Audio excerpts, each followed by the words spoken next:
Salary, PGBP और capital gain. अगर तुमने इन 3 चैप्टर पे मास्टरी, मतलब सीए इंटर के लेवल की मास्टरी कर दी, डीटी में और कुछ भी नहीं है। आपको अगर कोई परेशान करता है, कर सकता है इनकम टैक्स में लेंथ के मामले में, तो सैलरी है, पीजीबीपी है और आपका कैपिटल गेन है। ये तीनों मिला के एग्जाम में 25 से 30 नंबर के आएंगे 50 में से। और यही 3 चैलेंजिंग है, मतलब आप जो कोचिंग पढ़ने आए हो ना, इन 3 चैप्टर के लिए पढ़ने आए हो, बाकी तो आप अपने आप भी पढ़ सकते थे। ठीक है, लेंदी है, कॉम्प्लिकेटेड है, थक जाओगे पढ़ पढ़ के, लेकिन टॉपिक खत्म नहीं होगा। तो हम लोग एक टॉपिक शुरू करने जा रहे हैं, सैलरी, जो हो सकता है पूरा मार्च खा जाए हमारा, फिर भी खत्म नहीं होगा ये। ठीक, क्योंकि बीच में होली की भी छुट्टी आएगी और 10 से 12 क्लास तो वैसे ही हम लोगों को चाहिए। ठीक है, और अगर सीक्वेंस कहीं पे भी टूट गया इसके बीच में, पूरा चैप्टर 0 हो जाएगा, पूरा चैप्टर 0। ठीक है, चलिए शुरू करें।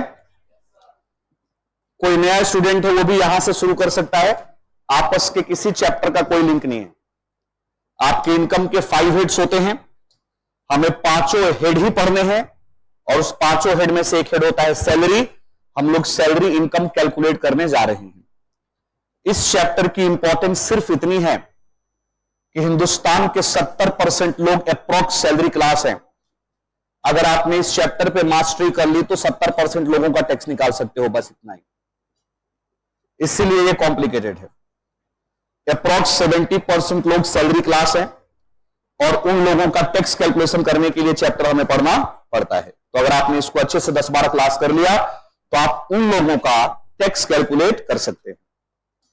जैसा कि परंपरा है सैलरी चैप्टर का, कि जैसे ही आपका सैलरी खत्म हो जाता है, आप में से कुछ बच्चे सिलेक्ट किए जाते हैं और वो दूसरी जगह जहां हमारी क्लासेस होती हैं या दूसरे बैच में क्लासेस होती हैं, वहां जाके वो सैलरी पढ़ाते हैं। तो इसको इस हिसाब से करिएगा कि इसके खत्म होने के बाद आपको भी किसी को सैलरी पढ़ाना पड़ सकता है, और वो A to Z में से कोई भी हो सकता है। चलिए शुरू करें। एक फ्रेश पेज ले लीजिएगा, एक फ्रेश पेज ले लीजिएगा। सारे नोट्स नहीं लिखेंगे हम लोग, कुछ चीजें लिखेंगे, कुछ बुक से पढ़ेंगे, क्योंकि प्योर प्रैक्टिकल चैप्टर है ये। लेकिन याद रखिएगा, टैक्स का कोई भी प्रैक्टिकल बिना लीगल प्रोविजन के तो हो ही नहीं सकता। हम लोग पढ़ने जा रहे हैं income under the head salary. Income under head salary मतलब अगर मैं कहीं जॉब करता हूं तो टैक्स पर्पज के लिए मेरी सैलरी इनकम कैसे कैलकुलेट की जाएगी। जैसे देखो, हाउस प्रॉपर्टी में आपने अभी देखा था, आपने जब चैप्टर नहीं पढ़ा होगा आपने सोचा होगा कि रेंट पे टैक्स देना होता है, लेकिन अभी आपको पता लगा रेंट पे टैक्स नहीं देना होता। Income under rent from house property पे टैक्स नहीं लगता, income under the head house property पे लगता है, और उसका प्रॉपर एक फॉर्मेट हुआ करता था। तो वैसे ही हर चैप्टर में इनकम कमाने के कुछ चैलेंजेस होते हैं, कुछ एक्सपेंसेस होते हैं, और उसके हिसाब से वो चैप्टर बताता है कि आपको इनकम कैसे कंप्यूट करना है। जब हम सैलरी चैप्टर पढ़ेंगे ना, तो हम फोकस करेंगे सेक्शन 15 to 17, और साथ में एक सेक्शन का यहां पे और जरूरत पड़ेगी, सेक्शन 10। कोई बताएगा सेक्शन 10 क्या है? List of exempted income. आपका एम्प्लॉयर जो कुछ भी आपको देगा, जरूरी नहीं कि सारा का सारा टैक्स हो जाएगा, कुछ एग्जेम्प्ट होगा। तो कई बार हमें सेक्शन 10 को यूज करना होगा यहां पे। ठीक है, शुरू करें। Income under the head salary. देखिए, हम ना income under the head salary, देखिए हम सैलरी में ना पहले एक फॉर्मेट बना देता हूं, उसके बाद फिर डिस्कस करते हैं। जैसे हाउस प्रॉपर्टी में हमने एक फॉर्मेट बनाया था ना, वैसे ही यहां पे एक फॉर्मेट बनता है, फॉर्मेट फॉर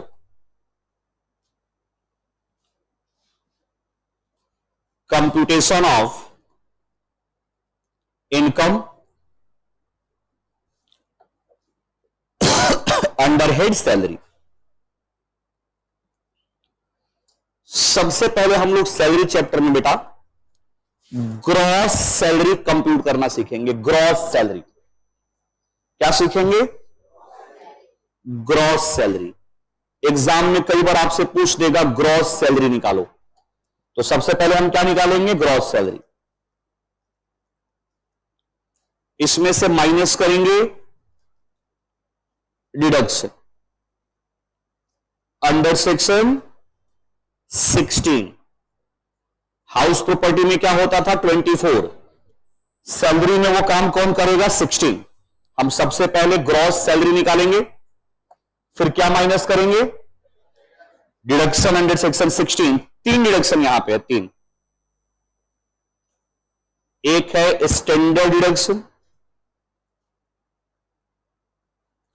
जो फिक्स होता है, फिक्स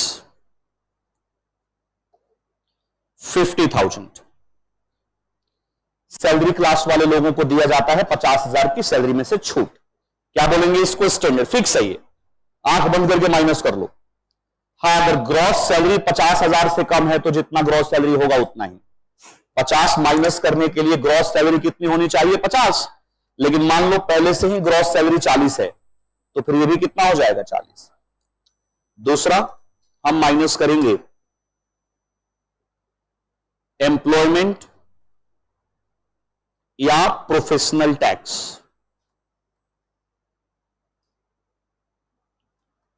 ये माइनस करेंगे। ये होता क्या है पढ़ेंगे हम लोग आगे।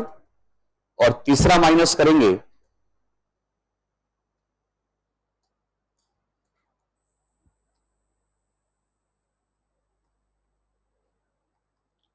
Entertainment allowance. एंटरटेनमेंट अलाउंस,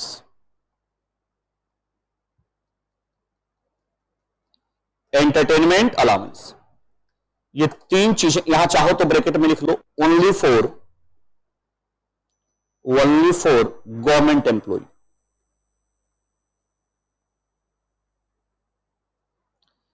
इन तीनों को माइनस कर देंगे।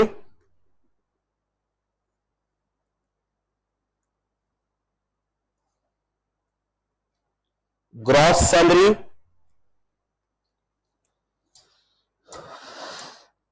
डिडक्शन माइनस कर देंगे। बताओ, जो अमाउंट आएगा ना माइनस करने के बाद, वही income under the head salary है। वही income under the head salary है। देखो, इसी को हम लोग बोलेंगे इनकम अंडर हेड सैलरी।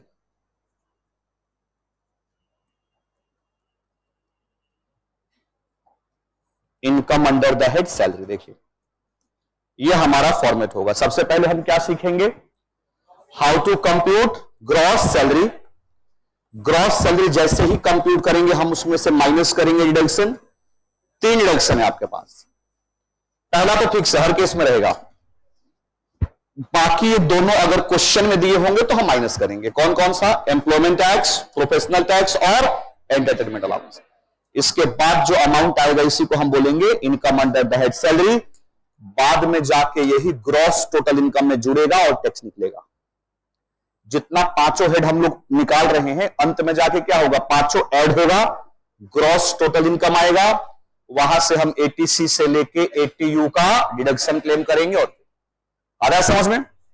चल, तो यहां पे हमारा जो कैलकुलेशन का फॉर्मेट होगा ये सिंपल होगा। हटा दो इसको। देखिए, किसी भी इनकम को कमाने के लिए 2 लोगों का होना जरूरी होता है। एक होता है पेयर और एक होता है पे। पक्की बात है ना? क्योंकि मैंने बचपन में आपको बताया था, no one can earn income from himself. हम अपने आप से इनकम नहीं कमा सकते। इनकम कमाने के लिए 2 लोगों का होना जरूरी है। एक पैसा देगा, दूसरा उसके लिए कुछ जॉब परफॉर्म करेगा, कुछ काम करेगा। अब देखिए, यहां पे भी ना पेयर पे ही तो होंगे, एक पैसा देगा और एक पैसा। अब दोनों में क्या एम्प्लॉयर एम्प्लॉय रिलेशनशिप है?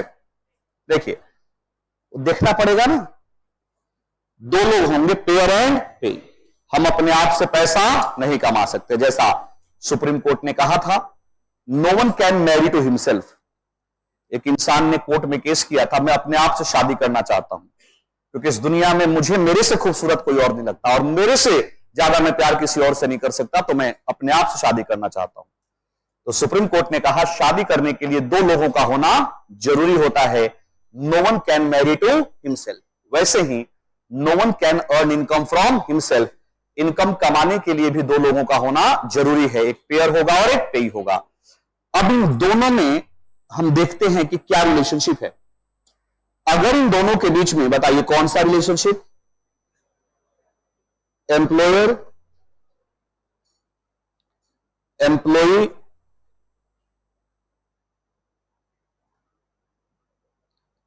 रिलेशनशिप।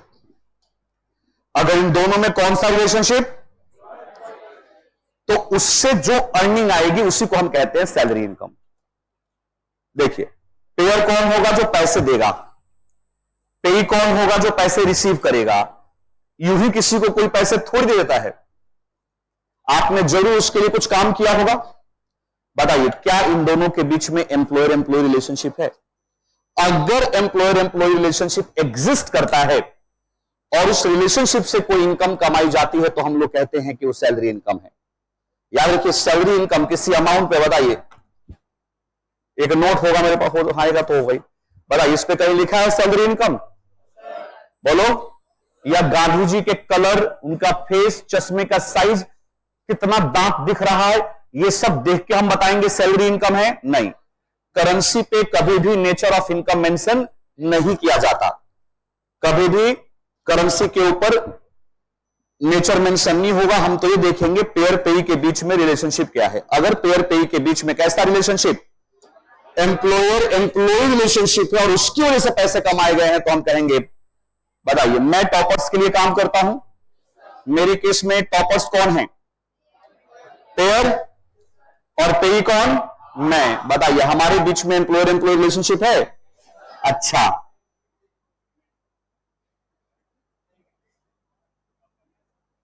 नहीं हो सकता है, लेकिन आप ऐसे कैसे बोल सकते हो? सुप्रीम कोर्ट ने कहा था कि इस दुनिया में सबसे ज्यादा नॉलेज उसको होती है जिसको नॉलेज ही नहीं होती। लॉ में सबसे ज्यादा नॉलेज उसको होता है जिसको नॉलेज है, कुछ भी बोल दो। आपने टॉपर्स और मेरे बीच में अग्रीमेंट देखा, कैसे बोल दोगे एम्प्लॉयर एम्प्लॉय रिलेशनशिप? याद रखिएगा, एम्प्लॉयर एम्प्लॉय रिलेशनशिप हमें प्रूफ करना पड़ता है। ऐसे अपरेंटली देख के पता नहीं लगेगा कि पेयर पेई के बीच में एम्प्लॉयर एम्प्लॉय रिलेशनशिप है या नहीं है। तो किसी इनकम को सैलरी बोलने के लिए सबसे पहले हमें यह समझना होगा कि जो पेयर पेई है उनके बीच में एम्प्लॉयर एम्प्लॉय रिलेशनशिप है भी कि नहीं। उसके लिए ना 3 फैक्टर दिए गए हैं, 3 डिसाइडिंग फैक्टर दिए गए हैं। Number 1, direct supervision.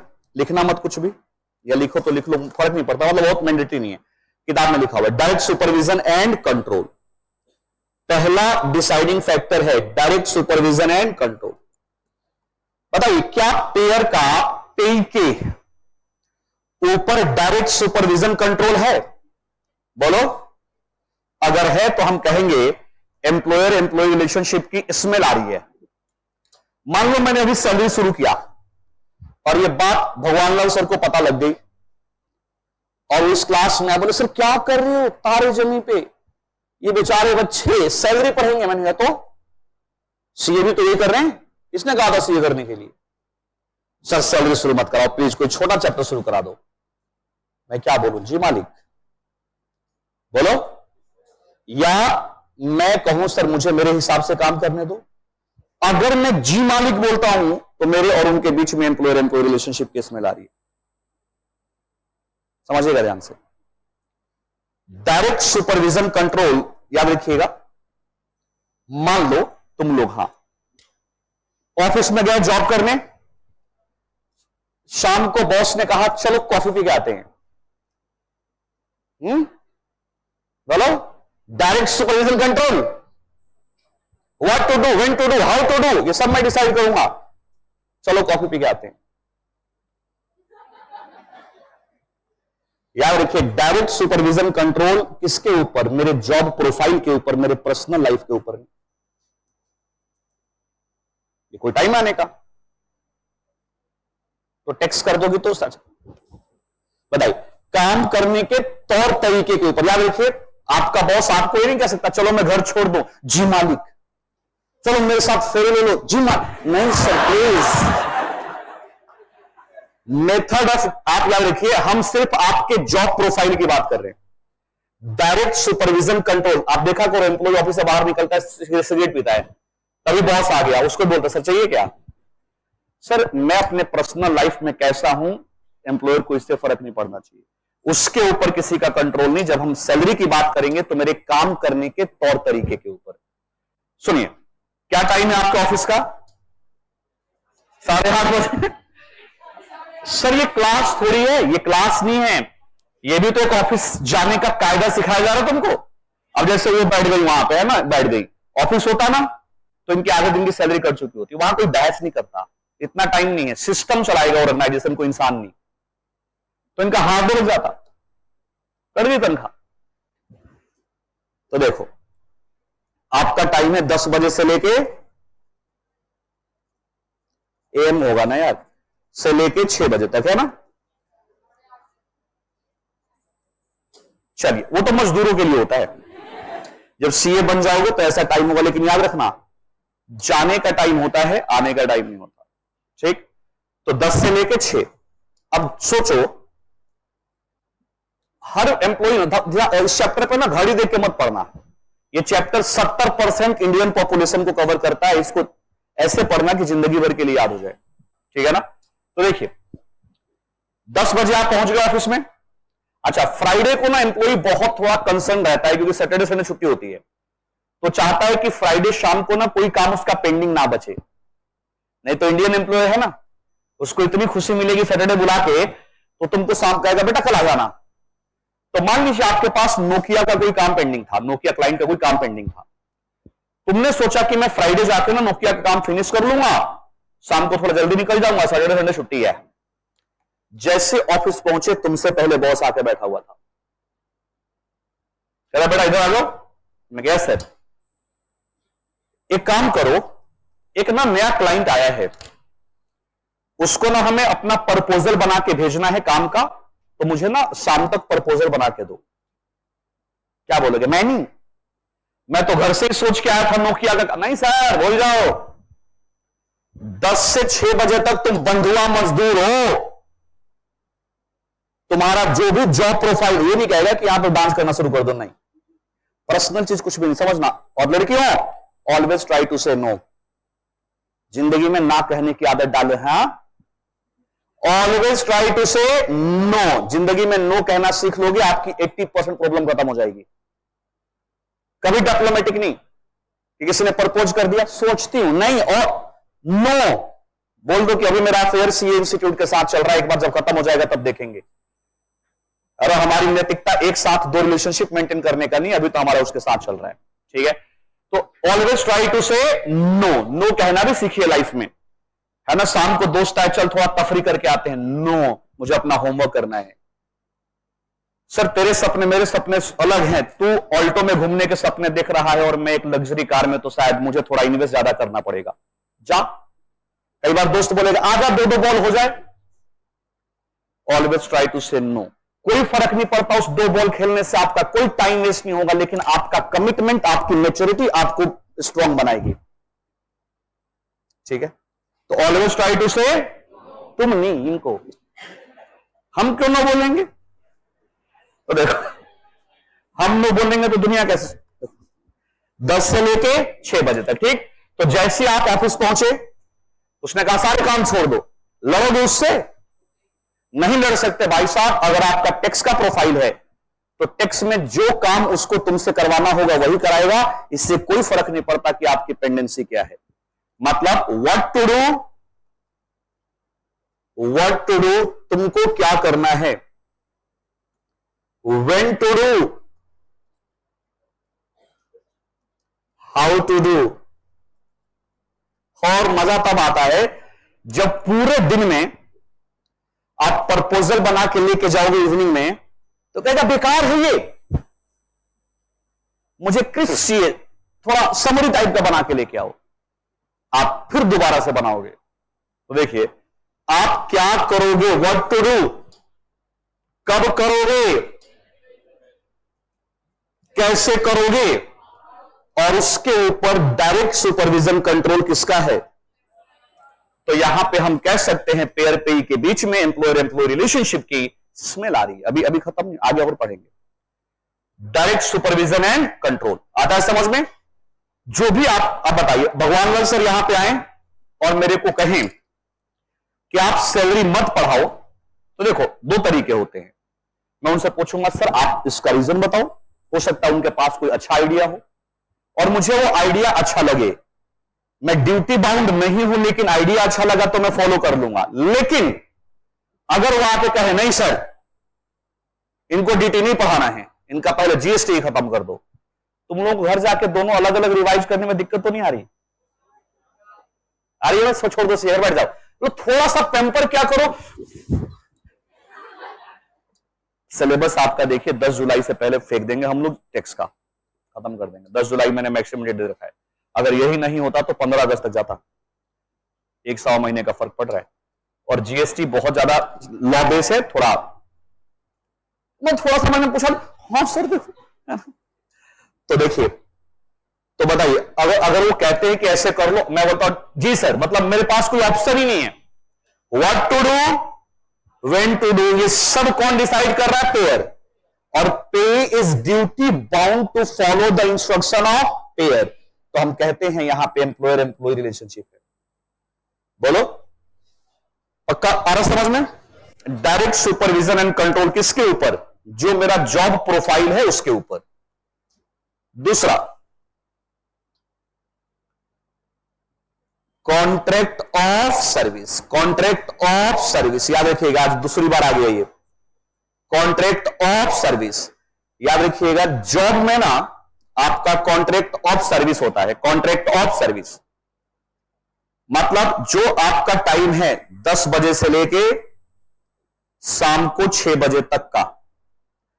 यार मैं जब गया था ना, जॉब कर रहा था, तो 2008 में 8 दिसंबर 2008 को मेरी शादी में मुझे टीचिंग का ऑफर मिला था।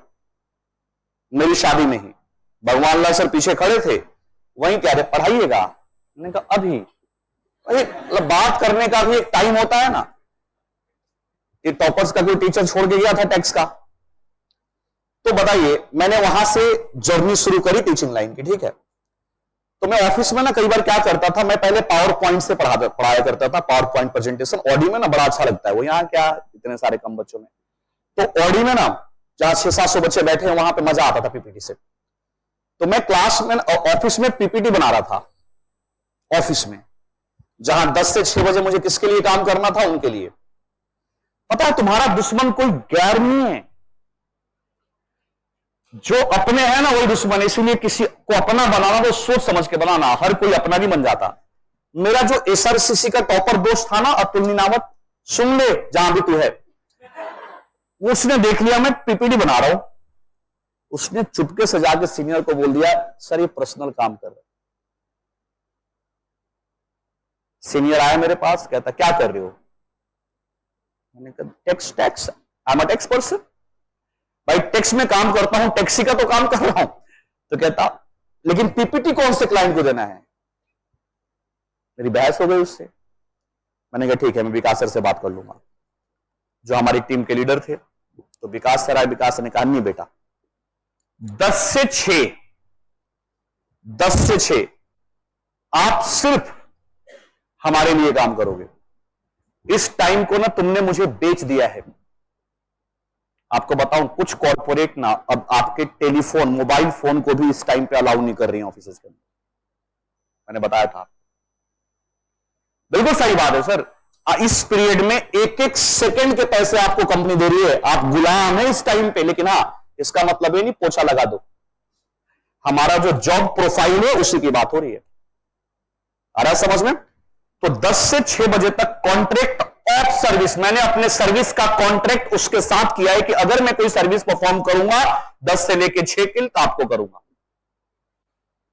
आप कभी नहीं कह सकते कि 4 बजे हम फ्री हो गए, हमें घर जाने दो, नहीं जाने देगा वो आपको। खाली बैठे रहो वहां पे। मतलब याद रखिए, अगर आपको अपंग बनना है तो जॉब करना। आप सब अपने अपने अंतरात्मा में शपथ खा लो कि जिंदगी खराब करनी है तो नौकरी करना, किसी की नौकरी मत करना, शुरू के 5-7 साल नौकरी कर लेना, एक कैपिटल बना लेना और अपना काम करना, सब है ना।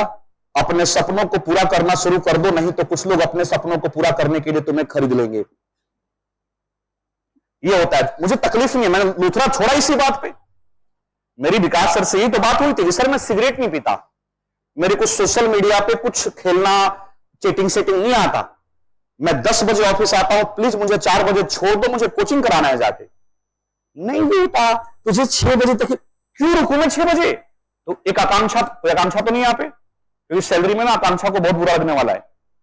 कोई आकांक्षा तो नहीं यहाँ पे। हमारे ऑफिस में एक आकांक्षा थी भाई साहब, 3 साल तक एक भी छुट्टी नहीं लेने का अवार्ड मिला था उसको। उसके फादर मदर दोनों डिस्ट्रिक्ट जज थे, तो वो कभी छुट्टी करती नहीं थी, उसको घर में मन नहीं लगता था, और हमें रोज गालियां पड़ती थी आकांक्षा को, देखो आकांक्षा को, अरे मर जा आकांक्षा, मतलब हद हो गए। तो आपके ऑफिस में ना एक आधे ऐसे नमूने होंगे जो काम नहीं करते होंगे, लेकिन आपको ताने देते। मैं उनको बोलता था, सर आपको काम से मतलब है ना। आकांक्षा सवेरे से लेकर शाम तक बैठ के लेक में पता नहीं और क्या क्या वो साइट्स पे ब्यूटी टिक, वीएलसीसी और पता नहीं क्या क्या साइट देख रही है, वो किसी को नहीं पता। लेकिन क्योंकि वो शाम को, अच्छा वो 6-7 बजे तक क्यों बैठती थी, उसकी मम्मी की गाड़ी ना सीपी से निकलती थी 7 बजे उसको पिक करते हुए, तो उसको रुकना ही था। लेकिन नहीं साहब, तो याद रखिए, नौकरी ना आपको अपंग बना देगा। आप अगर बहुत टैलेंटेड हो, एक्स्ट्रा ऑर्डिनरी हो, तो आपको जॉब नहीं करना चाहिए, या तो आपका एम्प्लॉयर बहुत अच्छा हो तो वहां करना चाहिए। क्योंकि देखिए, आपको चाहे काम हो या ना हो उस टाइम पे, तो उस वही बैठना है और उसी के लिए काम करना है। कॉन्ट्रैक्ट ऑफ सर्विस, अगर मैं कॉन्ट्रैक्ट ऑफ सर्विस में जा रहा हूं किसी के साथ, तो मैं और किसी के लिए काम नहीं कर सकता। लेकिन प्रोफेशन में होता है कॉन्ट्रैक्ट फॉर सर्विस। मैं अपने ऑफिस में बैठा हूं, नोकिया आ जाए, वोडाफोन आ जाए, मारुति आ जाए, हुंडई आ जाए, मुझे फर्क नहीं पड़ता, कोई भी क्लाइंट आ जाए, मैं सबको सर्विस देने के लिए फ्री हूं। वो प्रोफेशनल रिलेशनशिप होता है। लेकिन एक ऐसा कॉन्ट्रैक्ट जहां तुमने अपने आप को बेच दिया, बेची तो दिया है आपने, 10 बजे से लेकर 6 बजे तक, इस टाइम पे सिर्फ वही आपसे काम करवाएगा, आप किसी और के लिए काम नहीं कर सकते। सर 6 बजे तो लिखा है यहां पे, 6 बजे ऑफिस से सिर्फ लो ग्रेड एम्प्लॉय निकलते हैं 6 बजे। जो मैनेजरियल लेवल पे जाएगा, जो सीए होगा, वो 6 बजे कभी नहीं निकलेगा। 10 बजे 11 बजे अगर घर पहुंच जाओ तो बड़ी बात है। मेरा दोस्त जो भी करता है अभी, जो मेरे साथ रहता है, उसकी जब बेल बजती है ना उसके घर में, तो मेरे घर तक आवाज आती है, क्योंकि पड़ोसी है मेरा वो भाई साहब। 10-20 उसका एवरेज टाइम है आज भी, 10:20, और सवेरे निकलता है 8:15 बजे। ठीक है, तो कहने की बात है कि शाम को 6 बजे तक का टाइम है। जब तुम्हारा सीनियर ही नहीं निकलेगा ऑफिस से, तुम कैसे निकल जाओगे उसको छोड़ के? प्रोटोकॉल मेंटेन करते करते 9-10 बज जाएगा। अगले दिन अगर 10 मिनट भी लेट हो गए तो आपको, आपकी अटेंडेंस हाफ हो जाएगी। आप कहोगे कल मैं लेट गया था, ना जाने का टाइम नहीं, आने का टाइम है। आप सीए इसीलिए कर रहे हो कि कोई आपको ऐसे ब्लैकमेल ना करे। जो नॉर्मल एम्प्लॉय है, जिनके पास प्रॉपर डिग्री नहीं है, सर वो खत्म कर चुके हैं अपने आप को इस सिस्टम में जाके, गालियां सुन के आते हैं लोग वहां से, लेकिन दूसरा कोई ऑफर नहीं है, इसीलिए क्या करें, करना पड़ता है जॉब। ये डिग्री आपको इन्हीं सब चीजों का इंश्योरेंस है कि वो तुम्हें क्या गाली देगा, तुम 4 गाली उसी को सुना के भाग जाओ।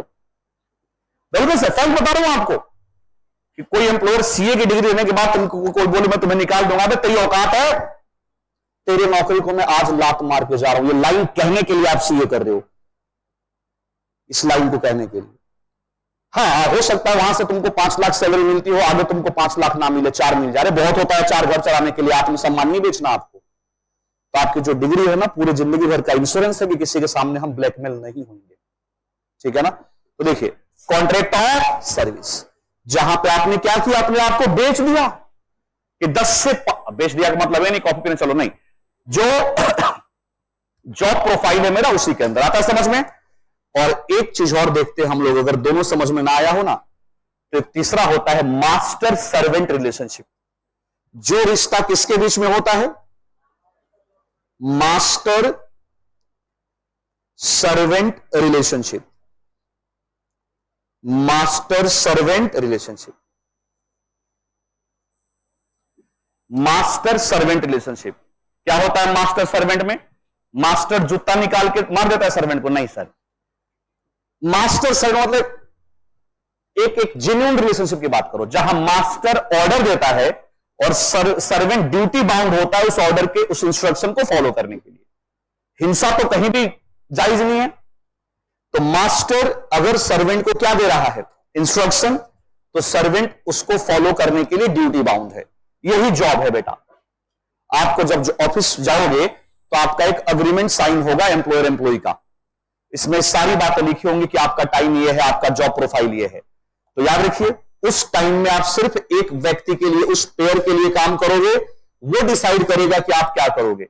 आप अपने आप डिसाइड नहीं कर सकते। हाँ, अपने आप डिसाइड तब कर सकते हो जब उसने कुछ आपको नहीं बोला है। आप वोडाफोन का काम कर रहे हो, नोकिया का काम कर रहे हो, लेकिन बीच में आके उसने कह दिया कि सारा काम छोड़ दो और ये नया क्लाइंट आया है, इसके लिए काम करो। आप आर्गुमेंट नहीं कर सकते, आपको करना पड़ेगा। बॉस इज ऑलवेज राइट, है ना।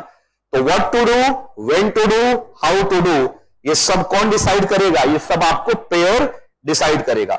कैसा रिलेशनशिप होगा? कॉन्ट्रैक्ट ऑफ सर्विस, जहां एक पर्टिकुलर टाइम में मैंने अपने सर्विस का कॉन्ट्रैक्ट किसी एक पर्टिकुलर आदमी के साथ कर दिया है। उस पीरियड में अगर मैं किसी के लिए काम करूंगा तो सिर्फ उसी के लिए करूंगा, किसी और के लिए नहीं कर सकता हूं। आता है समझ में? और जनरली एक मास्टर सर्वेंट के बीच में जो रिलेशनशिप होता है, जहां मास्टर क्या करता है? ऑर्डर देता है और जो सर्वेंट है उसको फॉलो करने के लिए ड्यूटी बाउंड होता है। यही रिलेशनशिप होता है एम्प्लॉयर एम्प्लॉय का। तो अगर पेयर पेई के बीच में आपको ऐसा रिश्ता दिखाई दे तो इस रिश्ते को हम कहेंगे कि एम्प्लॉयर एम्प्लॉय रिलेशनशिप है, और इस रिश्ते से कुछ भी कमाया जाएगा उसको हम कहेंगे वो सैलरी है। आता है समझ में? बताइए, किसी भी इनकम को कमाने के लिए दो लोगों का होना जरूरी है। अगर उन दोनों लोगों के बीच में एम्प्लॉयर एम्प्लॉय रिलेशनशिप है तो बताइए उस इनकम को हम क्या बोलेंगे? कैसे स्टेब्लिश करें employer employ relationship? Direct supervision control. याद रखिए, पेपर में नहीं पूछेगा, सारी बातें आपके दिमाग में सैलरी इनकम के लिए मैं डाल रहा हूं। एम्प्लॉयर एम्प्लॉय रिलेशनशिप कैसे स्टेब्लिश करें? डायरेक्ट सुपरविजन कंट्रोल, जहां पेयर का पेई के काम करने के तौर तरीके के ऊपर डायरेक्ट सुपरविजन कंट्रोल है, तो हम कहते हैं यहां एम्प्लॉयर एम्प्लॉय रिलेशनशिप है। किस चीज के ऊपर direct supervision? How to do, when to do, इन सब चीजों के ऊपर। बताइए, कॉन्ट्रैक्ट ऑफ सर्विस, दोनों के बीच में कॉन्ट्रैक्ट ऑफ सर्विस होना चाहिए। कॉन्ट्रैक्ट फॉर सर्विस नहीं, कॉन्ट्रैक्ट ऑफ सर्विस, जहां एक पर्टिकुलर टाइम में आप सिर्फ एक पर्टिकुलर बंदे के लिए काम करोगे। तीसरा, जैसा रिश्ता एक मास्टर सर्वेंट का होता है वैसा ही रिश्ता एम्प्लॉयर एम्प्लॉय का होता है। तो अगर ये चीजें आपको वहां दिखाई दें तो आप सेफली कह सकते हो पेयर पेई के बीच में एम्प्लॉयर एम्प्लॉय रिलेशनशिप है, और इस रिश्ते से जो भी कमाया जाएगा उसको हम लोग क्या बोलेंगे? सैलरी इनकम बोलेंगे। आता है समझ में? चल, तो बताइए सैलरी इनकम किसको बोलोगे अगर पेयर पेई के बीच में एम्प्लॉयर एम्प्लॉय रिलेशनशिप है? अब देखिए, सैलरी में एक बहुत बड़ा चैप्टर है, बहुत बड़ा चैप्टर, एक टेस्ट मैच की तरह। आप लोगों को पता होगा ना, टेस्ट मैच 5 दिन का मैच होता है ना। और बताइए, उसमें 5 दिन को हम कंसीडर करके खेलते हैं inning wise, first inning, second inning, इस तरीके से करते हैं हम। तो वैसे देखो, जैसे सी है हमारा, बहुत लंबा कोर्स है, 5 वर्षीय योजना है ये, फाउंडेशन, इंटर, फाइनल। तो देखिए, हम लोग ना सैलरी को अच्छे से पढ़ने के लिए इसके कंपोनेंट बना देते हैं, कंपोनेंट। और हमने सैलरी के 4 कंपोनेंट बनाए हुए हैं। क्या बोलेंगे इसको? Component of salary, components of salary. देखो,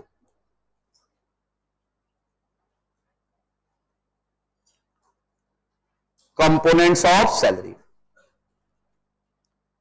सैलरी को बेहतर तरीके से समझाने के लिए मैंने सैलरी के कितने कंपोनेंट कर दिए? 4। आइए देखिए कौन कौन से। एक होता है main component, main component, main component है ना, मेन कंपोनेंट। ये हर एम्प्लॉय को मिलता है, मेन कंपोनेंट। कुछ को हम लोग कहेंगे अलावेंसेस, अलावेंसेस। कुछ को हम लोग कहेंगे retirement benefits, retirement benefits.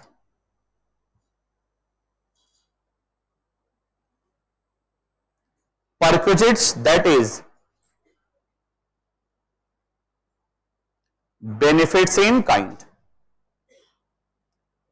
Perquisites मतलब बेनिफिट इन काइंड. देखिए हम लोगों ने सैलरी के 4 कंपोनेंट कर दिए. एक एम्प्लॉयर अपने एम्प्लॉय को जो कुछ भी देता है हम इस 4 कैटेगरी में उसको बांट देंगे. परक्विजिट्स, बेनिफिट्स इन काइंड, हम 4 कंपोनेंट में बांट देंगे.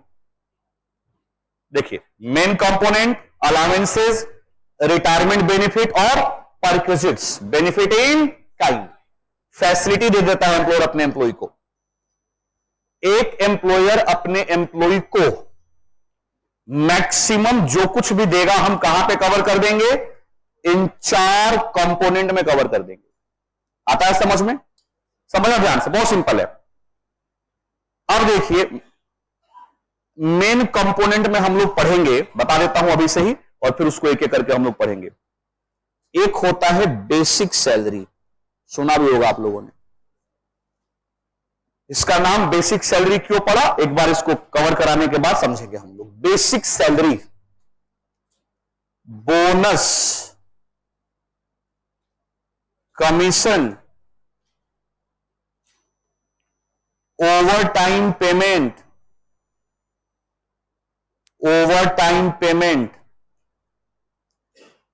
ये 4 हमारे मेन कंपोनेंट होते हैं. Basic salary, bonus, commission. Commission को कई बार लोग फीस भी बोल देते हैं, हमें कोई फर्क नहीं पड़ता, नाम से कोई फर्क नहीं पड़ता. पेयर पेई के बीच में क्या होना चाहिए? एम्प्लॉयर एम्प्लॉय रिलेशनशिप होना चाहिए. आपको ये देखना है, नाम तो कुछ भी हो. अलाउंसेस में हम पढ़ेंगे 4 तरीके के अलाउंसेस होते हैं. मैं सब बताऊंगा अलाउंसेस का मतलब क्या होता है. पहले एक बार रोड मैप बना लें कि हमें क्या क्या पढ़ना है. एक होता है fully taxable allowance. Fully taxable allowances, fully taxable, जो मिला है सबके ऊपर टैक्स लग जाएगा, फुल्ली टैक्सेबल. कुछ होते हैं एग्जेम्प्टेड अलाउंस. एग्जेम्प्टेड अलाउंस मतलब माफ है, उस पर टैक्स नहीं लगता. कुछ होते हैं ऑफिशियल अलाउंस, और कुछ होते हैं पर्सनल अलाउंस. हम 4 पार्ट में अलाउंसेस पढ़ेंगे. यहां पे अलाउंसेस क्या होता है अभी आपको नहीं पता, मैं बताऊंगा, लेकिन 4 पार्ट में हम अलाउंसेस को पढ़ेंगे. फुल्ली टैक्सेबल, एग्जेम्प्टेड, ऑफिशियल और पर्सनल. ठीक है, ये सब सैलरी के कंपोनेंट्स हैं. सैलरी मतलब इतनी सारी चीजें. रिटायरमेंट बेनिफिट में हम लोग पढ़ेंगे gratuity, pension,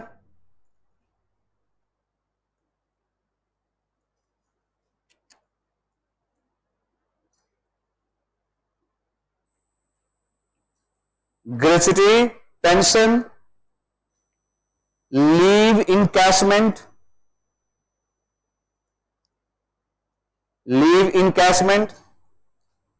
provident fund,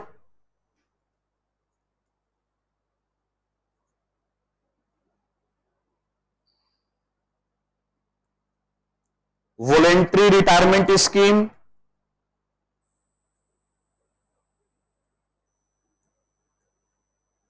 retrenchment compensation,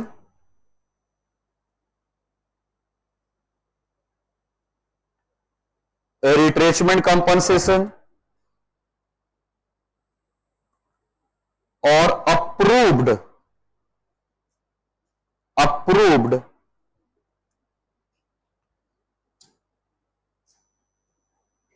super एनुएशन fund.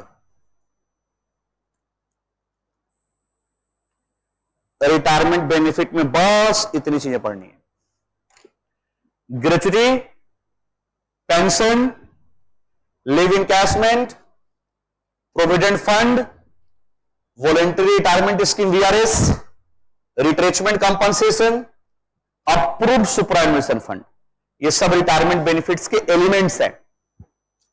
जब रिटायर हो जाओगे तो चीजें मिलेंगी आप लोगों को, gratuity, pension, leave encashment, provident fund, VRS, retrenchment compensation, approved superannuation fund. अभी कुछ नहीं पढ़ रहे हम लोग, बस देख रहे हैं सीए की डिग्री कितनी दूर है। और देखो अब आ जाओ परक्विजिट्स, ज्यादा नहीं 20 परक्विजिट पढ़ने हैं आपको, तो यूं ही नहीं हो जाता कोई। चलिए और देखो कुछ दिन के बाद रजनीगंधा मुझे फोन करने वाला है पैसे देने के लिए, कितना प्रमोशन कर रहे हो आप, है ना। चलो हटा दो इसको, थोड़ा डिलीट करना पड़ेगा मुझे, कर दूं या चलो यहां कर दो। देखो परक्विजिट्स को हम 3 पार्ट में पढ़ेंगे। देखिए बातचीत फिर शुरू हो गए तुम लोग। टैक्स फ्री परक्विजिट, कुछ परक्विजिट्स कैसे होंगे, टैक्स फ्री हमें पढ़ना है, कुछ होंगे taxable in the hands of all employees, और कुछ होंगे टैक्सेबल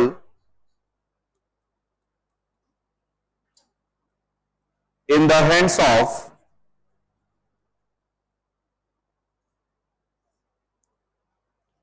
स्पेसिफाइड एम्प्लॉय।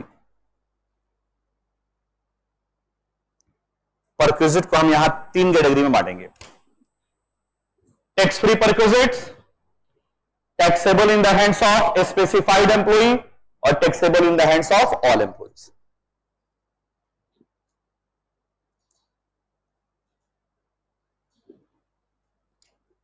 ये आप इतनी सारी चीजें हमें सैलरी में पढ़ना है, कंपोनेंट सैलरी के। हम सैलरी को 4 पार्ट में बांट के पढ़ेंगे, main component, allowances, retirement benefit और परक्विजिट्स। बोलो ना, लिखने के चक्कर में पड़ गए तुम लोग, सब किताब में लिखा हुआ है। Tax free perquisites, taxable in the hands of all employees, taxable in the hands of specified. बताइए क्या आप एक एम्प्लॉय हो? कैसे पता लगा?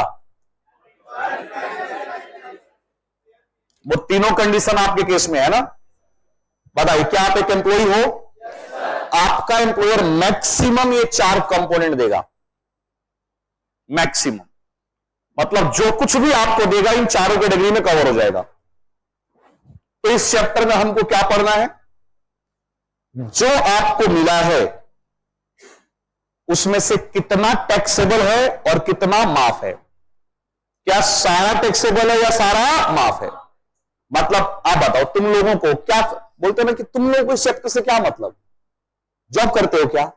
नहीं, खाली बस खाली बैठे हो, तो आपके लिए इस चैप्टर का कोई मतलब नहीं है। लेकिन जब आप जॉब करोगे और ये सारी चीजें आपको मिलेंगी तो आपको पता हो इसमें से कौन सा अमाउंट है जो हमारे ग्रॉस सैलरी का पार्ट बनेगा, कौन सा अमाउंट है जो ग्रॉस सैलरी का पार्ट नहीं बनेगा। उसके लिए अगले 10 दिन हम लड़ाई लड़ने जा रहे हैं। देखिए मैंने क्या बोला था आप लोगों को, सबसे पहले क्या निकालना होगा, ग्रॉस सैलरी। यही था ना हमारा, ग्रॉस सैलरी निकालना था हमें सबसे पहले, है ना। कैसे निकलेगा ग्रॉस सैलरी? कितने कंपोनेंट है सैलरी के? 4। इन चारों को जोड़ दो, लेकिन सारा मत जोड़ो, जो टैक्सेबल है उसी को जोड़ो। सबसे पहले क्या लोगे? टैक्सेबल मेन कंपोनेंट, यही तो था हमारा, टैक्सेबल मेन कंपोनेंट। कैसे निकलेगा टैक्सेबल अमाउंट? जो भी रिसीव होगा एम्प्लॉयर से माइनस उसमें से कितना एग्जेम्प्ट है माइनस कर दो। जितना रिसीव माइनस कर दो एग्जेम्प्ट। कैसे पता लगेगा एग्जेम्प्ट? अगले 10 दिन यही पढ़ना है। एम्प्लॉयर आपको क्या देगा ये एक्ट में लिखा होगा या एम्प्लॉयर बताएगा? वो आपको क्वेश्चन में दिया होगा। एक एम्प्लॉयर ने अपने एम्प्लॉय को क्या दिया वो क्वेश्चन में लिखा होगा। आपको ये देखना है कि जो दिया है उसकी टैक्स में क्या ट्रीटमेंट है, क्या वो एग्जेम्प्ट है या टैक्सेबल है। तो जितना रिसीव हुआ उसमें से क्या माइनस करेंगे? एग्जेम्प्ट। जो बैलेंस आएगा उसको क्या बोलेंगे? Taxable main component. फिर हम निकालेंगे टैक्सेबल, बोलो बोलो, अलाउंसेस, बोलिए, जितना रिसीव उसमें से माइनस करेंगे, रिसीव माइनस एग्जेम्प्ट, जो बैलेंस आ जाएगा वही हमारे ग्रॉस सैलरी में जुड़ जाएगा। तीसरा बताओ, टैक्सेबल, टैक्सेबल रिटायरमेंट बेनिफिट्स। कैसे निकालोगे? सिंपल, रिसीव कहां दिया होगा? क्वेश्चन में। हम क्या माइनस कर देंगे? सेक्शन 10 पढ़ेंगे, देखेंगे कितना एग्जेम्प्ट है, जितना एग्जेम्प्ट है वो माइनस कर देंगे। यहां पे हम लेंगे टैक्सेबल परक्विजिट्स।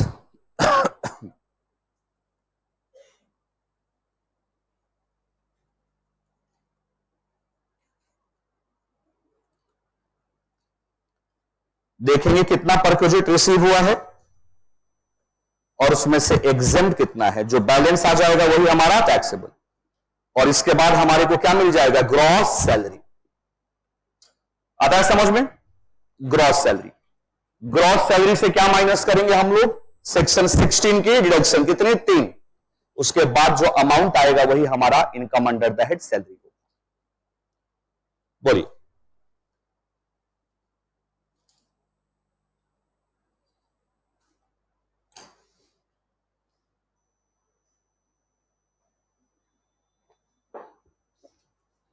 आता है समझ में? क्या आप एक एम्प्लॉय हैं? अब देखिए आपका एम्प्लॉयर आपको क्या दे रहा है, और मैं ये बताऊंगा कि लॉ में उसकी ट्रीटमेंट क्या है। चारों कंपोनेंट का टैक्सेबल पोर्शन कंप्यूट करेंगे और उसको एग्रीगेट कर लेंगे, ऐड कर लेंगे, क्या आ जाएगा? Gross salary.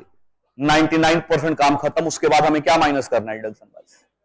चलिए शुरू करें पढ़ना, पक्का? चलिए सबसे पहले हम लोग पढ़ने चल रहे हैं मेन कंपोनेंट।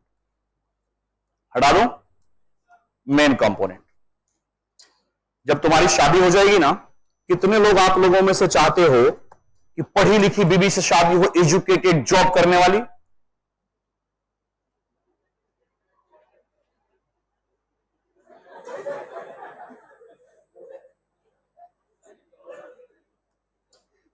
एक बार दोबारा, मैंने भी ऐसा ही सोचा था। ठीक है, मेन कंपोनेंट सुनो। तो जब आप घर पे फोन करोगे ना अभी 3 बजे के बाद कि खाना क्या बना है, तो पढ़ी लिखी बीबी का जवाब चावल रोटी। भाई ये तो बना ही होगा, ये तो मेन कंपोनेंट है भाई। चावल दाल तो बनता ही है ना, उसके अलावा बताओ। मेन कंपोनेंट, मेन कंपोनेंट का मतलब ये सबको होगा। और दूसरे दिन फोन करोगे घर में क्या नहीं है कि मैं लेके आऊं, तो पढ़ी लिखी बीबी बोलेगी आलू है, प्याज है। तब भाई तू ये बता क्या नहीं है, उसको पता ही नहीं, वो तो देख रही है क्या है, वो सारा दिमाग तो कहां लग गया? सीए में। तो लेकिन अगर मदर को फोन करोगे तो मम्मी को पूरा मालूम होगा। मम्मी को पूछो, मम्मी आज मुझे ना छुहाड़े खाने का मन कर रहा है, मम्मी जाएगी डब्बा उठाएगी, उसमें छुहाड़ा निकलेगा। बीबी को बोलो किशमिश खाने का मन कर रहा है, पूरा किचन निकाल देगी, तब कहीं जाके मिलेगा, उसको पता ही नहीं कहां रखा हुआ है। पढ़े लिखी बीबी के साइड इफेक्ट्स आओ देखो। तो मेन कंपोनेंट, मेन कंपोनेंट, कुछ चीजें ऐसी होती हैं जो सैलरी में होगा ही होगा, मेन कंपोनेंट से, इसके बिना थोड़ी हो सकता है। बोलो बताइए, रोटी किससे बनता है? आटा प्रस्तुत किया जाए। मैं सब लोगों को 1-1 किलो आटा देता हूं, रोटी बना दो, बना दोगे? अबे आटे को गूंदने के लिए पानी नहीं चाहिए, गैस चाहिए। देखो, लेकिन बताइए हम लोग क्या बोलते हैं? रोटी आटे की है, क्योंकि आटा मेन कंपोनेंट है। समझिए ध्यान से। तो जो डोसा खाने जा रहे हो ना, तब ये बोलते चटनी खाने जा रहे हो नारियल वाली, मेन कंपोनेंट क्या है? डोसा है। तो वैसे ही जब आप जॉब करने जाओगे ना, तो आपके सैलरी का सबसे मेन कंपोनेंट होगा बेसिक सैलरी। ये होगा, हर जगह होगा। क्या होगा? Basic salary. सबसे पहले basic salary, basic salary, basic salary. कितने लोग तुम लोगों में से बाहर से आके पढ़ रहे हो और घर वाले पैसा भेजते हैं हर महीने? खड़े हो जाओ। कहां से? गोरखपुर। तो मतलब बाबा के शहर से हो तो ऐसे ताव दिखाओगे, मतलब चलिए गोरखपुर से। जब तुम फाउंडेशन में आ गए थे या इंटर में आए हो? इंटर में।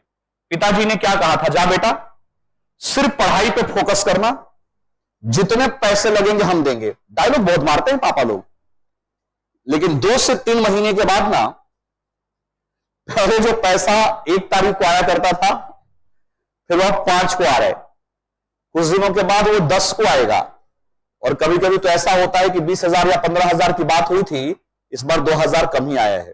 ऐसा होता है। अपने पिताजी को फोन करना, ऐसे बच्चे जो देखो बाहर आके पढ़ना ना कोई शौक नहीं है, बाहर आके पढ़ने से पास होने की प्रोबेबिलिटी कम होती है। माँ बाप के साथ रहना, घर का खाना मिल जाना, ये एड ऑन सर्विसेज है आपके लिए। और यहां आने के बाद भी अगर पर्याप्त मात्रा में पैसे ना मिले तो बच्चा पढ़ाई करेगा या इस टेंशन में रहेगा? मकान मालिक बिल्कुल जिस दिन पूरा हो जाएगा 30 दिन आके दरवाजे पे बैठ जाता है।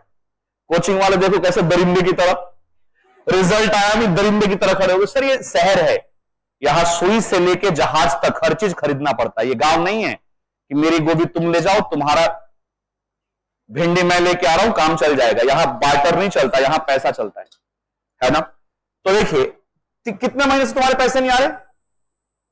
कितने महीने से पैसे नहीं आ रहे? 3 महीने हो गए। भाई साहब पिताजी 3 महीने से पैसा नहीं भेज रहे। 1 महीने तो मेरे से मांग के काम चलाया इसने, 1 महीने राजू सर से मांग के काम चलाया, 1 महीने भगवान लाल सर से मांग के काम चलाया। अब तो टीचर भी खत्म हो गए, अब किससे मांग के काम चलाए? तो इसने इसको गुस्सा आया। इस गुस्सा, हाँ संदीप सर भी तो है, संदीप सर ने कहा नहीं मैं तो नया आया हूं अभी नहीं दूंगा। तो अब 3 टीचरों से पैसे ले लिए। अब इसने शाम को पापा को फोन किया, समझना कि पिताजी मेरा सीए हो गया, मैं परसों की ट्रेन से ना घर वापस आ रहा हूं। पिताजी ने कहा तू पागल हो गया क्या? सीए 3 साल का होता नहीं पापा, एक शॉर्टकट होता है। मैंने शॉर्टकट वाला एग्जाम दे दिया, पास हो गया, मैं परसों आ रहा हूं। पिताजी ने कहा उल्टा क्यों बोल रहा है? तो ये रोने लगा बेचारा। कहता तो क्या बोलूं, भेज दिया मुझे दिल्ली पढ़ने के लिए है? दिल्ली में हर चीज खरीदनी पड़ती है, गांव नहीं है यहां पे, और पैसे भी टाइम से नहीं भेजोगे, मेरे को पढ़ाई क्या करनी होगी? लंच में क्लास से बाहर जाता हूं, टीचर कहता है क्यों बाहर जाते हो? आज बताता हूं टीचर को मैं क्यों बाहर जाता हूं। जब मैं अपने दोस्तों को देखता हूं कि अपने घर से लंच लेके आए तो उनको देख के आप लोगों की याद आती है, तो मैं इमोशनल ना हो जाऊं, इसीलिए लंच में बच्चे बाहर निकल जाते हैं क्लास के। सही बोल रहा हूं ना मैं? सर कोचिंग को मैंने जिया है अपनी आंखों के सामने। बहुत सारे बच्चे ना बड़ी इमोशनल होते हैं, जब देखते हैं ना कोई अपना लंच खोल के बैठा है, उसकी मम्मी ने बना के दिया है, वो इमोशनल हो जाता है, क्लास से बाहर निकल जाता है। तो सुन लो, कल से जो लोग अपने घर से लंच लेके आते हैं, एक बच्चे का एक्स्ट्रा लेके आएंगे, और जो बच्चे बाहर वाले उनको भी खिलाएंगे। क्या पता हम थोड़ा बनता नहीं है क्या? एक आधा रोटी मम्मी ज्यादा बना देंगी तो क्या हो गया? तो इन बच्चों को ना बड़ा बुरा लगता है। तो इसने अपने पापा को बोला कि मैं ना वापिस आ रहा हूं, या फिर मुझे पैसे टाइम से भेजो। पिताजी का गुस्सा उल्टा बढ़ा, कहते तुझे क्या लगता है तो मेरी एक ही औलाद है क्या? 3 और, हर बात पे हंसना लग गया। मेरी 3 और औलादें हैं, तेरे को किसी महीने टाइम से देता हूं तो दूसरे में कमी करता हूं, उसको टाइम से देता हूं तो तेरे में कमी करता हूं, ऐसे मैनेज कर रहा हूं मैं। तुझे पता है ना मेरी सैलरी कितनी है, और तेरे को दिल्ली में रख के पढ़ा रहा हूं, बड़ी बात है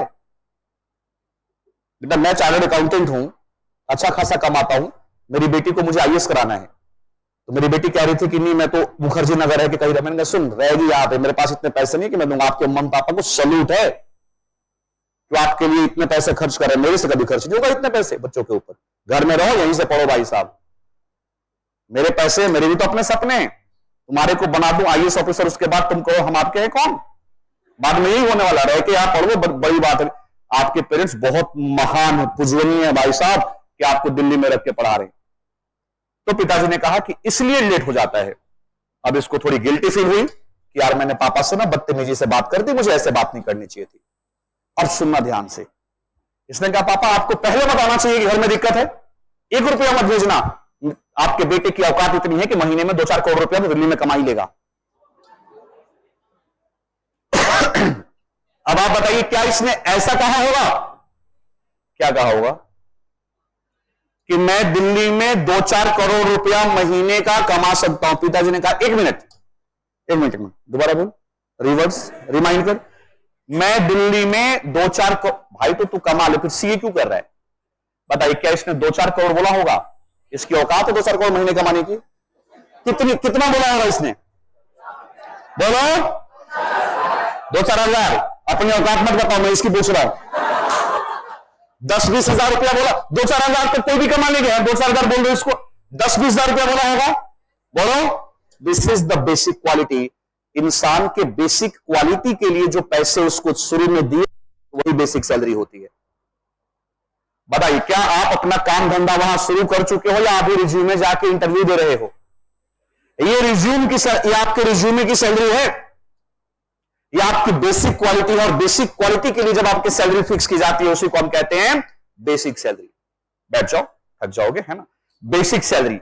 बताइए, हर इंसान के अंदर कुछ बेसिक क्वालिफिकेशन, बेसिक क्वालिटीज होती है। इसीलिए बेटा याद रखिएगा, अपनी बेसिक सैलरी ज्यादा करवाइएगा।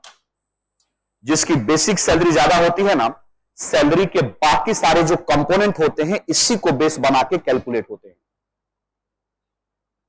आपको बेसिक, इस सैलरी के अलावा बोनस, कमीशन, जो कुछ भी मिलेगा वो इसी के ऊपर बेस होगा। तो हमेशा कोशिश ये होनी चाहिए कि आपकी बेसिक सैलरी बहुत हो। और ये कब सही होगी? जब आपकी बेसिक क्वालिटी अच्छी होगी। मान लीजिए आज आप कहीं इंटरव्यू देने गए, क्या वो बोलता है आपको कि 1 महीने काम कर लो फिर सैलरी फिक्स करेंगे? नहीं, वो आपका इंटरव्यू करता है।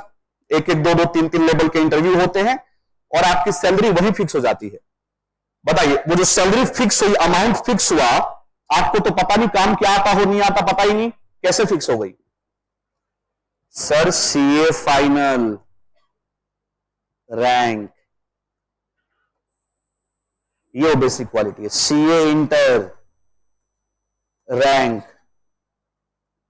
आर्टिकलशिप कहां से किया आपने, 10th में कितने मार्क्स थे, सबका हिसाब होता है। वेटेज चाहे 10वीं 12वीं के नंबर के कम हो। कई सारी फर्म तो पता है क्या बोलती है, लड़का अगर दिल्ली से 12th पास है, किसी अच्छे पब्लिक स्कूल से पढ़ा है, भेज दो, मुझे किसी रैंक की जरूरत नहीं। हर फर्म्स के अपने क्राइटेरियाज हैं। देखिए, दुनिया में ना हर तरीके के लोगों की रिक्वायरमेंट हर जगह है। कुछ फर्म बोलेगी मुझे 5-6 अटेम्प्ट फेल बच्चे दे दो, क्योंकि वो लॉयल होते हैं। हायर 1, पे फॉर 2, टेक वर्क अप 3। एक एम्प्लॉय हायर करो, 2 के बराबर तनख्वाह दो, 3 के बराबर काम करवाओ। जो 3-4-5 अटेम्प्ट फेल होकर सीए बना होगा ना, उसके नखड़े नहीं होंगे, वो काफी डाउन फील कर रहा होगा अपने आप को। तो ऐसे एम्प्लॉय को थोड़ी इज्जत और पैसा दे दो, तो वो 10-10 साल तक जॉब नहीं छोड़ेंगे। लेकिन जो फर्स्ट अटेम्प्ट वाले होते हैं, वो डैश होते हैं। वो उनकी नौकरी आज लगी, 4 दिन के बाद दूसरी जॉब देखना शुरू कर देते हैं। तो देखिए, ऐसा नहीं है कि कोई बच्चा फेल हो गया तो उसकी मार्केट में रिक्वायरमेंट नहीं है। हर फर्म की अपनी रिक्वायरमेंट है, अपने अपने एक्सपीरियंसेस के हिसाब से, है ना? तो देखिए, लेकिन जो आपकी पहली सैलरी फिक्स होगी, वो आपके काम के बेसिस पे नहीं, आपके रिज्यूमे के बेसिस पे फिक्स होगी। आपका एक्सपीरियंस क्या है, कहां कहां आपने क्या काम किया, उसके बेसिस पे। इसीलिए इसका नाम क्या पड़ा? Basic salary. बताइए, क्या आपको बेसिक सैलरी मिलती है? अगर आपको बेसिक सैलरी मिलती है ना, तो बेटा ये फुल्ली टैक्सेबल है। अब साथ साथ पढ़ते भी चलना, फुल्ली टैक्सेबल। और इस चैप्टर में जब भी मैं फुल्ली टैक्सेबल बोलूंगा, ध्यान से सुनना, ये सीधा ग्रॉस सैलरी में जुड़ जाएगा। यहां पे फुल्ली टैक्सेबल का मतलब है एडेड टू, इसको हम सीधा कहां ऐड कर देंगे? यहां पे फुल्ली टैक्सेबल का मतलब है सीधा कहां जोड़ो? ग्रॉस सैलरी में। बताइए, क्या आप एक एम्प्लॉय हो? क्या आपको बेसिक सैलरी मिलती है? बताइए, क्या होती है बेसिक सैलरी? बेसिक क्वालिटी को जो सैलरी एट्रीब्यूट करता है, उसको हम लोग बोलते हैं बेसिक सैलरी। आता है समझ में? फुल्ली टैक्सेबल सीधा ग्रॉस सैलरी में जोड़ दीजिएगा। आता है समझ में?